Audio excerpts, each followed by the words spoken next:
यवतमाळमध्ये बंजारा समाजाची पारंपरिक होळी उत्साहात साजरी, पहाटेच्या वेळी पेटली होळी। यवतमाळ जिल्ह्यातील तांड्यांवर आज पहाटेपासूनच एक वेगळीच चैतन्यमय आणि सांस्कृतिक अनुभूती अनुभवायला मिळत आहे। बंजारा समाजाची पारंपरिक होळी आज सकाळी 5 वाजता मोठ्या उत्साहात, सांस्कृतिक वातावरणात आणि विधिवत पद्धतीने प्रज्वलित करण्यात आली। तांड्यांवर पहाटेपासूनच भक्तिमय वातावरण। होळी पौर्णिमेच्या निमित्ताने होणारी ही होळी दरवर्षी धुलिवंदनच्या दिवशी सकाळी 5 वाजता प्रज्वलित करण्याची बंजारा समाजाची जुनी परंपरा आहे।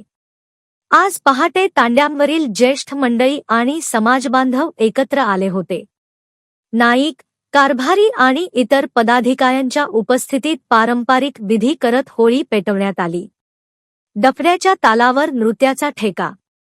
होळी प्रज्वलित होताच संपूर्ण परिसर बंजारा लोकगीतांनी आणि डफड्याच्या तालाने दुमदुमून गेला।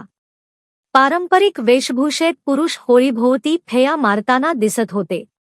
या नृत्याद्वारे समाजातील एकता आणि बंधुभावाचा संदेश दिला जात आहे। केवळ आजचा दिवसच नव्हे, तर मागील महिनाभरापासून तांड्यांवर उत्सवाचे वातावरण आहे। सायंकाळच्या वेळी ज्येष्ठ मंडळी तरुणांना आपल्या पारंपरिक नृत्य आणि गायन कलेसाठी प्रोत्साहित करतात। तसेच होळी आणि दिवाळीच्या निमित्ताने पूर्वजांना नैवेद्य अर्पण करण्याची परंपराही या समाजात जपली जाते। बंजारा समाजाच्या या समृद्ध सांस्कृतिक वारशाचे दर्शन आज यवतमाळच्या प्रत्येक तांड्यावर पाहायला मिळत आहे।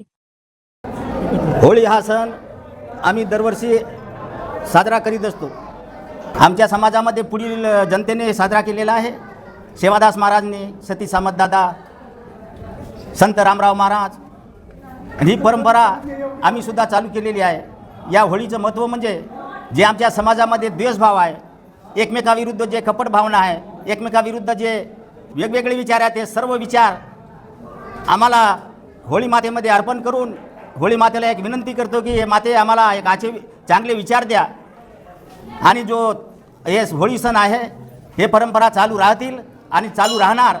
बंजारा समाजातील होळी नृत्य परंपरा हे एक उत्सव नव्हे, तर खूप आधीपासून चालत आलेली एक परंपरा आहे आणि ते आम्ही नृत्याद्वारे सादर करून दाखवत आहे।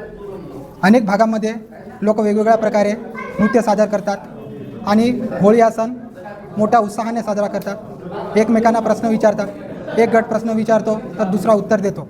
अशा रंगतदार पद्धतीने आपापल्या पद्धतीने होळी हा सण मोठ्या उत्साहाने साजरा करत असते आणि हे आतापासूनच नव्हे, तर जगद्गुरू सेवालाल महाराज यांच्या काळातून चालत आलेली रूढी परंपरा